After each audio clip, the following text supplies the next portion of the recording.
got in a bad wreck the other day. My husband is still in the hospital, but the insurance people have been calling already. What should I do?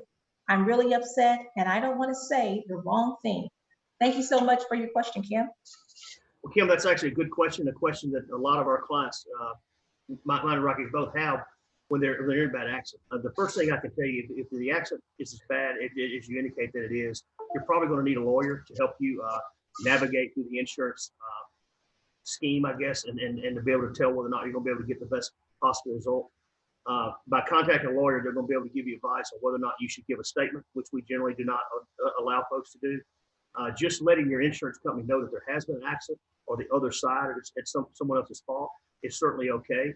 But that's normally done through a lawyer writing a letter so that they don't contact you directly and get any information from you that they're not entitled to. Rocky, do you have anything else to add to that? Yeah, you know, when somebody's hurt severely and they're in the hospital, they're really in one of the most vulnerable states they're ever going to be. First off, you're trying to get better. Your loved ones are concerned. The last thing you're thinking about is a lawsuit. And that's when a lot of times, I've seen it happen so many times over the last 20 years, where an insurance company will swoop in and say, hey, we'll pay your medical bills and we'll give you $5,000 on top of it. And at the time, that may seem like all the money in the world when you can't work and your kids need clothes and, you know, you have to put food on the table and you can't do it because you're in the hospital. I have so much respect for the clients that can say no, that can hold out a little bit longer, wait till they get out of the hospital, then get a qualified, competent attorney. And, you know, filing a lawsuit's tough. Most of the clients that I have tell me, I'm not the suing kind. I didn't want to do this, but they're left with no choice because the insurance companies, especially after COVID, they're getting tighter and tighter on this money.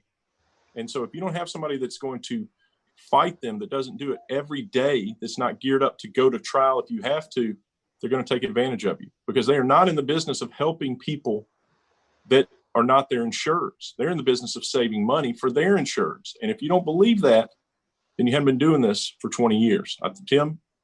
Well, you know, Rocky, I mean, you know, we can't stress enough, and I know we say this all the time, you know, when you sign releases, your claim's over.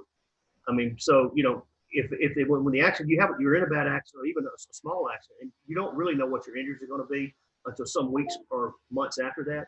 And so you really need to give yourself time to heal and get medical opinions as to whether or not you've reached your maximum medical recovery, or, you know, are you going to get worse? Are you going to get better? Do you have any future medicals? I mean, all those things are going to come into play. But if you jump out there and start talking to an insurance company and take the quick money and sign a release, then your claim's over forever, and you may be suffering from serious side effects of that injury for years or a lifetime to come.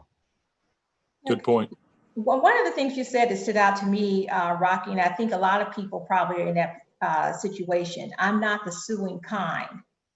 And that stuck with me because a lot of people just, you know, they feel bad about, you know, a lawsuit or have this thought process like, you know, I'm out to just get money or, you know. So can you talk a little bit more about that, why people should go ahead and pursue legal advice in situations, or just your experience with that term?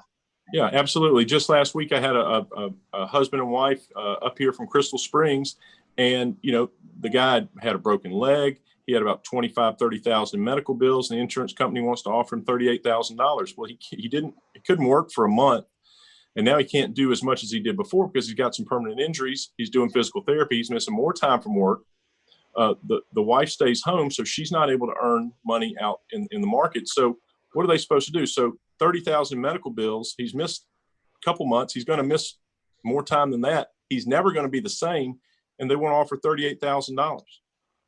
And there's only a $50,000 policy. Back when I started, they would have paid that $50,000 like that. But here's the unintended consequence. And this is, if I'm in a wreck and it's my fault, I want to know that my insurance company is protecting me, because what they're doing is these insurance companies won't even tell us a lot of times what kind of policy, the amount of the policy limits. And it forces us to sue and file a lawsuit in many instances where if you just told us what it was, we could probably get it resolved. Tim, that is a way that insurance companies get their own insureds and sued every week. Have you seen that? You're absolutely right. And when you mentioned I'm not the suing kind, I mean, I hear that all the time.